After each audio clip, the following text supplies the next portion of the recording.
When I say the word entrepreneur, what do you picture? I bet for most of us, it's that classic image, right? A couple of founders in a garage surrounded by whiteboards and pizza boxes, working on some world-changing idea. But what if that picture is, well, way too small? What if real entrepreneurs are actually hiding in plain sight, even inside the biggest companies in the world? Today, we're going to completely redefine the term. So let's just ask it straight up. Who is an entrepreneur? Is it just the person who starts a company from scratch? Or could a manager, a team leader, really anyone inside a giant corporation, could they wear that hat too? The answer might just surprise you, and it all comes down to a much more powerful and frankly more useful way of defining what a startup really is. To really get this, let me tell you about a manager named Mark. Now, Mark isn't in a garage. He's a leader, a real visionary, deep inside a huge established company. His job? To come up with new, innovative products. And just like you'd expect from a good entrepreneur, he has this incredible vision for where his industry is headed, and he's totally ready to take some big risks. And look, Mark seemed to have it all figured out. He had the right team set up, fantastic people, that super strong vision we talked about, and, a real willingness to take some chances. On paper, these are all the raw ingredients you need for a huge breakthrough. But there was a problem. Something just wasn't working. Mark himself put it perfectly. He said it felt like having all the materials to build a fire. The wood, the paper, the flint, even seeing a few sparks. But the fire just wouldn't catch. And this tells us something so important. Having brilliant people and a great idea is not enough. What Mark was missing was a process, a real management discipline, for turning all those raw materials into a real roaring fire. So that missing piece, that process, it's found in a whole new way of thinking.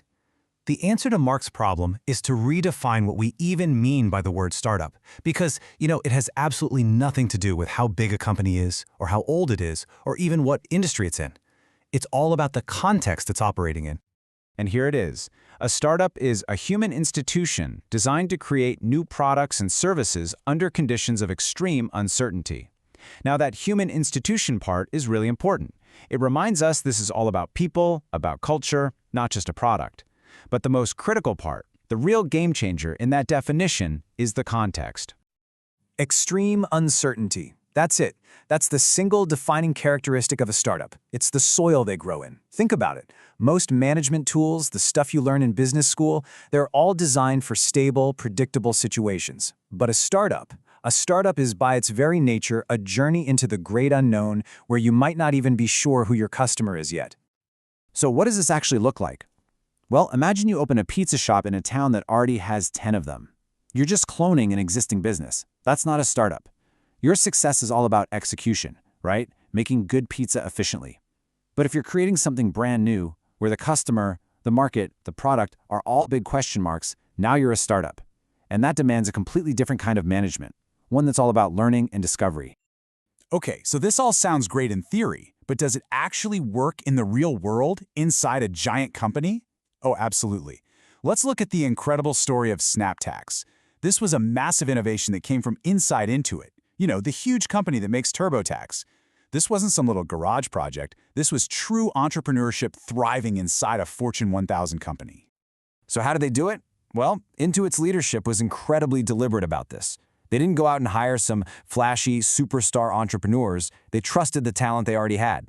They created what they called an island of freedom to protect the team from all the usual corporate red tape. They started really small, just 5 people. And most importantly, they didn't just cross their fingers and hope for innovation, they actually built a new process for it.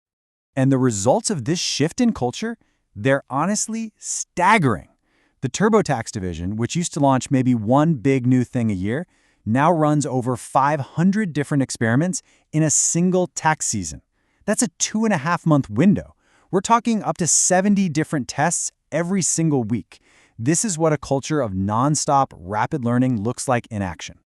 Which brings us to the biggest takeaway of all. If you want to create this kind of innovation, what is the real job of a leader today? It's not about being the one visionary with all the answers. It's a complete shift in how you think about your role. Intuit's founder, Scott Cook, just nails it with this quote. He says, when you only have the resources for one big bet, one test, you don't get entrepreneurs. You get politicians, right? People have to lobby and sell their idea just to get it picked. But when you create a system that lets hundreds of ideas get tested, that's how you create a culture of real entrepreneurs who learn from real experiments.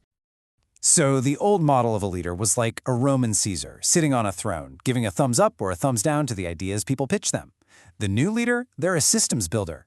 Their job isn't to pick the winners. It's to build an entire system for experimentation that allows the winning ideas to prove themselves with real data from real customers. One creates politicians, the other creates entrepreneurs. And that really leaves us with a final, powerful question to think about. Doesn't matter if you're a CEO, a manager, or just starting out. Take a look around at your job. Is the culture set up to reward salespeople, the people who are just good at pitching their ideas?